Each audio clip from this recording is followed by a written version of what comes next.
working with the Nigerian government to end the genocide is like working with the Third Reich to end the Holocaust.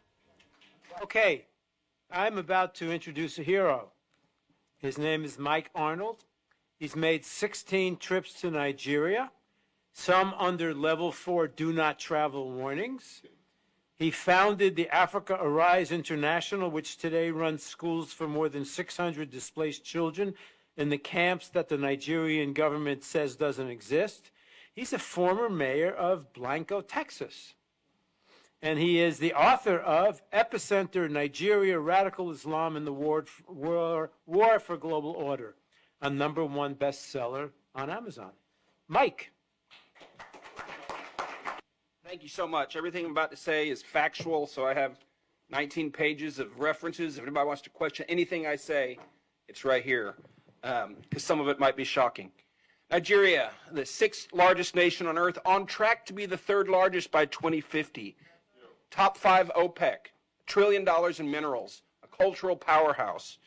Nigerians are among the most educated and wealthy in the United States, and they do it with integrity, sharing the values that made America great. Last year, General Michael Langley, AFRICOM, declared the region anchored by northern Nigeria as the epicenter of global terror. ISIS, Al-Qaeda, others call it home. Their stated ambition, full Sharia across Nigeria, and then a global jihad launch pad. The recent Old Dominion shooter was radicalized in Nigeria.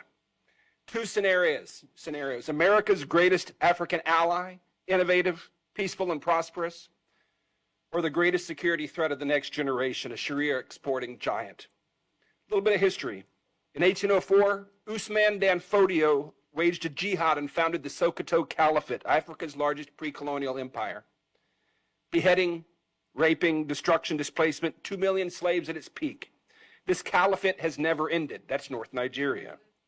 The British found two worlds, brutal Sharia North and vibrant, friendly South. They kept the caliphate intact as enforcers, indirect rule they called it, then merged the two in 1914. The South declared independence in 1967, Biafra. The civil war that followed, the British backed the North, which blockaded the South, shot down Red Cross planes. Up to 3 million, mostly children, starved to death. The South fell in 1970. Since then, power has stayed in the North by design, the caliphate.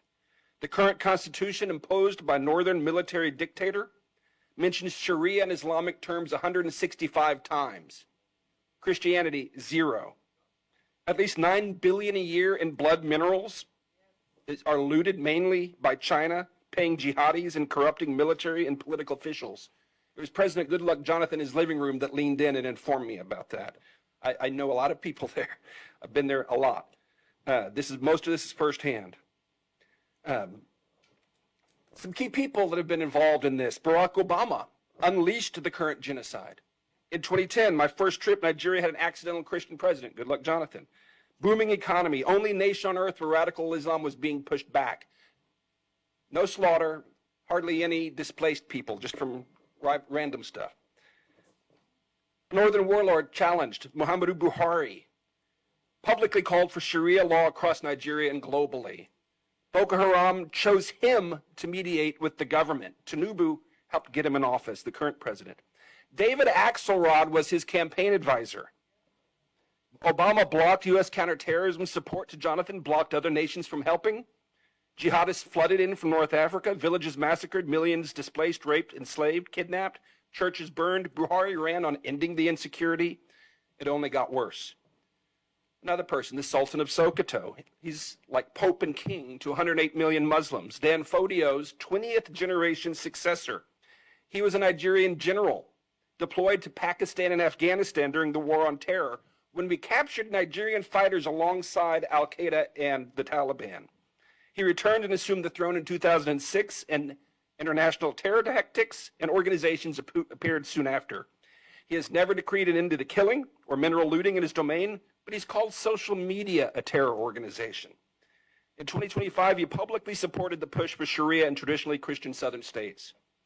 President Bola Tinubu, if that's his real name. In 1993, he forfeited $460,000 to a federal court in Chicago and fled the United States, That was proceeds from a heroin trafficking ring, which, by the way, heroin funds 37% of jihad around the world. He has appointed a man to rewrite the national curriculum whose defining credential is the book, The Islamization of Knowledge, which explicitly calls for intellectual jihad to oust Western education from nursery schools up to universities. This is academic Boko Haram by definition. And this is the guy that Tinubu put in charge of the curriculum of 50 million African Nigerian children. His new defense chief called the terrorists prodigal sons who deserve rehabilitation. That's the defense chief. NSA Nuhu Rabadu personally called me on October 5th to be Nigeria's Jane Fonda. It is documented he armed Miyeti Allah, the Fulani militia chaired by the Sultan and named in HR 7457 for potential FDO organization. He has publicly called the terrorists brothers. Mossad Bulus, Trump's senior advisor for Africa and the Middle East, holds multiple citizenships, including Nigerian, lived in Lagos for decades. He parrots verbatim talking points of terror-linked northern imams. He is CEO of his family company, which currently profits from multi-billion-dollar no-bid contracts issued by the Tinubu administration, issued to his business partner. He sells the heavy equipment to build the no-bid billion-dollar, $13 billion in projects. This is Trump's senior advisor.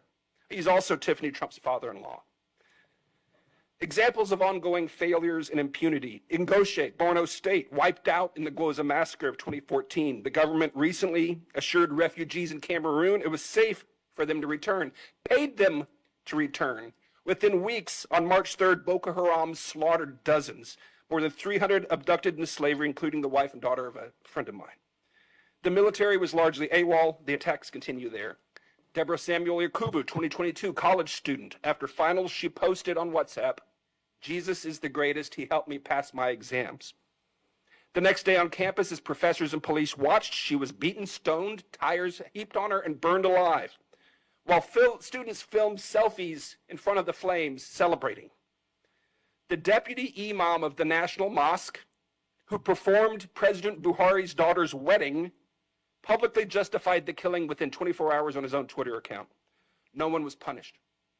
Nnamdi Kanu, British Nigerian broadcaster from London, illegally abducted from Kenya, tried under a defunct law, now serving life in Sokoto prison for words spoken in Great Britain. Meanwhile, the northern imam just recently offered a 1 million naira bounty for the head of a pastor, then doubled it to taunt his critics. No charges, no condemnation from officials. I've been corresponding with the guy. He helped him get to a safe house, but he and his family are in danger and they need help. The Nigerian government goes to great expense to rehabilitate the killers, while millions of innocent displaced victims are denied, neglected, and dying. The narrative war. The farmer herder and climate change framing started in the Obama State Department. The original reference document was written by a career Sharia propagandist hired by George Soros. At least $10 million confirmed U.S. lobbying contracts are now running. Former Trump administration officials, Nigerian government lobbyists, northern imams, foreign agents, conflicted advisors, and now even Russian state television are among those working to shield this regime from accountability. The real narrative is this: Nigeria is in the throes of an Islamic conquest. Since 2009, they have slaughtered as many as 125,000 Christians and 60,000 Muslims. This is not simply a religious freedom issue. This is national and global security. The emergency: as many as 10 to 12 million, mostly youth, are now displaced. 50 to 60% chance of radicalization by 2030 without intervention. Most are denied by the government, who call them beggars and criminals. Without intervention, this could yield 5 to 6 million more jihadists over the next 5 to 6 years. Intervention is not hard. The international community has the money and the mandate to help if the displaced are simply recognized. In 2015, the UNHCR documented multiple displacement camps in Abuja. Today, they deny those camps exist. I have run schools in those same camps since 2020. They do exist. I affirm the cycle of violence is not inborn or inevitable. A lot of Americans write it off. Oh, that's just what they do. Yes, the children who saw their parents hacked to death often come to our schools wanting to go back and get revenge, but I can tell you, with an education, they gain character, hope, and vision, and they want to go back to rebuild. What must happen? Nigeria has long been strangled by radical Islamists, predatory extraction, globalist meddling, and institutional corruption. Working with the Nigerian government to end the genocide is like working with the Third Reich to end the Holocaust. They smile and spin as they wait for Trump to leave office. Since CPC designation, killing and impunity have only gotten worse. Sanctions will not work. Visa bans will not work. They're ideologues, and they'll just pivot east. Intentional denial of recognition and aid to displaced people, intentional denial of recognition and aid in this circumstance meets the legal standard of genocide. This is provable. Indict the Tinubu administration. Arrest them. They're guilty of genocide. And it's provable. Conduct a valid census and evidentiary briefing of the displaced. They are our witnesses to genocide and they need help. Investigate the Sultan of Sokoto as a terror sponsor. Circumstantial evidence demands it. We know where the militant camps are. Wipe them out. Bring the enablers to justice. Demand the release of Mazi Nnamdi Kanu and other prisoners of conscience. Offer asylum protection to them and others threatened by this regime. Ensure a free election in 2027. It can be done for the cost of a Tomahawk missile volley. Tinubu was declared the winner with less than 9 million votes in a nation of 230 million. A free election changes everything. Let the people vote on a new constitution and self-determination.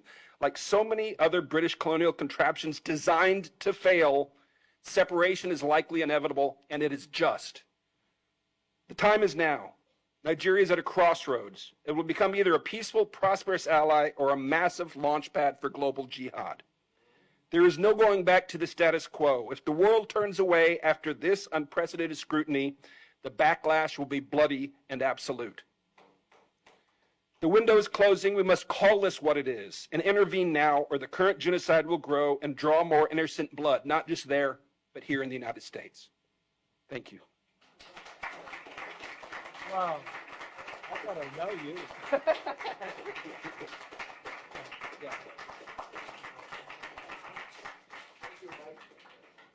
Mike, thank you.